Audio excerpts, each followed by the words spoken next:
Photoshop just got some really cool new features that we're going to take a look at today. So let's get right into it. So as you can see, I've got a subject here. This is a stock photo, and a new feature that's been added to the newest version of Photoshop now is what's called, under the filter section, it's called neural filters.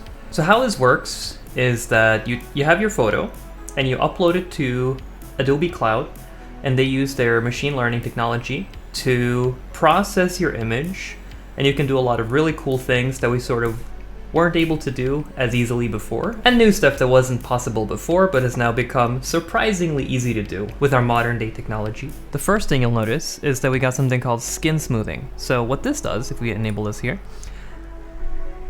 we can actually smoothen the skin of our subject without using any sort of content-aware smoothing brushes, which in the past were really good. They were really effective, but they very often added more problems than they fixed.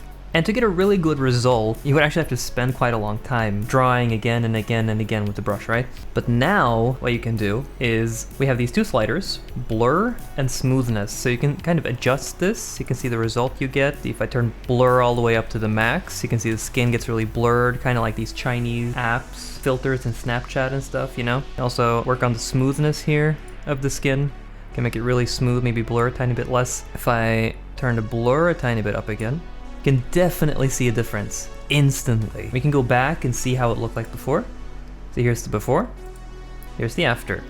The next thing we can do is something called style transfer. So if we enable this, you'll see that we can take the style of another image or painting and we can apply this to this. So we can get this, you can get this sort of Van Gogh kind of starry sky. We got Hokusai right here with the tidal wave. It warms my heart as a Norwegian to see Edvard Munch here as well. There we go. That is really, really cool. Those are the features that are released right now. There's also the beta filters that we can try out here. First thing is probably the craziest one. There's something called Smart Portrait that we can turn on.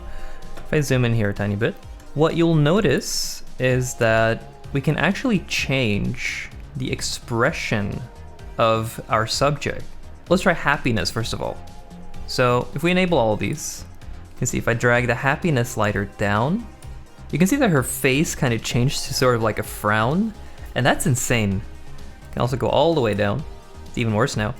If you go up instead, it actually puts some artificial teeth that weren't there in the original, and we can drag it all the way up to the max. This looks a bit unnatural probably, but if you drag it down to probably around, I don't know, 17 or something, it does actually look quite realistic. And we can turn this off. Let's try surprise instead. If you drag it down, you can see she doesn't really care too much, right? And then if we go over 0, let's try tiny bit. It's a bit of a surprise right there. Go really high. You can see it's even opening the subject's mouth. That's pretty crazy. Let's turn this off. Let's try anger. Let's make her angry. You can see it changes the eyes a tiny bit and the mouth as well. If we go minus anger, let's see how that looks. It's kind of like happy, just not with the eyes, I guess. So that's pretty cool, but it gets even better. Take a look at this. We can change the subject's facial age. Look, if we turn this down, you can see that it tries to make the hair a bit thicker. It makes the hair a bit darker as well, if it thinks the hair might have been dyed due to age. You can see it smoothens the skin and it kind of makes the face a tiny bit smaller. If we compare this to the original, you can see it really does feel like our subject is now younger. And if we turn it up instead, you'll notice that it sort of adds a tiny bit of skin down here. It adds more wrinkles and it actually lightens the hair in a very realistic manner, I must say. Next up, we've got gaze. You can actually change where the subject is looking in the photo. You can go more to the left, or we can go more to the right. And it's quite a good result, if I can say so myself. The next thing we got is hair thickness. So if I drag this down, you can see that it sort of thins out the hair, obviously. If I drag it up to plus, it makes our subject's hair look thicker. You can compare to the original here. But again, I feel like I'm repeating myself, but the crazy thing here is that it looks so realistic. Like all of this hair in the middle here is artificially created and sculpted to look like her real hair. And it actually really does look like that. Two next ones are even crazier in my opinion. We got head direction, where you can actually change where the subject is facing. In this case, it's probably not the most realistic result we could have gotten with this specific subject, but it's still a pretty good result. Like, I wouldn't be able to do this personally with a brush, right? So next thing is light direction, where you can actually change where the light in the scene comes from. So you can see now the lighting actually looks like it comes from the right side. You can move it to the left, and it very realistically, everywhere in the photo, changes where the lighting comes from. So another feature we have is something called depth-aware haze, which you can turn on here. And this adds a sort of haze to the whole photo, not just to the face. We can choose to add less haze right here, or we can add more of it. You can also mess around with the warmth. You can make it more of a warmer color haze, or you can make it more like a cooler color haze. And again, it looks surprisingly good, right? We can also do a super zoom on the photo. You can click on the zoom icon here. It will zoom in on the photo. We can drag it up to about here. It will now zoom in on the photo. You can see that we got sort of like some JPEG artifacts over here. We can remove those by enabling the remove JPEG artifacts button. Of course, it's not perfect, but it looks pretty good. You can also do some sort of noise reduction here. In my opinion, it does look a bit blurry right now. It's probably because it's a beta thing, obviously. This is probably one of the features that needs a bit more work in my opinion, but it still looks really good. There's also generally a JPEG artifact removal tool here. If I zoom in a tiny bit here, you can see if we turn it off, you get like, particularly around the edges here, you see a lot of JPEG artifacting.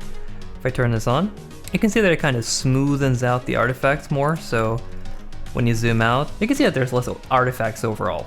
Another feature we've got is something called makeup transfer. You can turn it on here, select an image. We're gonna go with this test image that I've got here. And you can see the AI now applies the makeup from this photo to our subject. And it might not be perfect, but I'd say it's pretty good. This definitely opens up a lot of doors for creators. For me personally, this might not be the most useful tool, but I can imagine that for a lot of other people it might be. And the last thing we've got is if I close this, you'll see if I try to lower the saturation of this image, and then we open the neural filters back up, we go to the beta filters again, there's something called Colorize, which you can turn on, where it will actually try to add color back into the photo. And this is not supposed to be used in this way. It's supposed to be for black and white photos or sepia photos where, you know, color has been lost or the color just wasn't there because of the camera quality back then. And this feature is supposed to add more color back into the photo. You can see it does a pretty okay job right now, adding skin color around these areas, to the hand as well. It thinks these clothes have another color, which doesn't look too bad to be honest. And overall, it's a pretty okay result, I would say. I personally don't have any black and white photos I can test this with, but this is all out there, released in Photoshop right now, so you can download this and you can try it out yourself, see what kind of results you get. That's pretty much it for the video. Thank you for watching. Don't forget to like, share, and subscribe, and follow me on Twitch as well, because I do live streams every week. If you come there, we can actually have a chat and get to know each other a bit better. So I'll be looking forward to that. And I'll see you next time. Mata ne.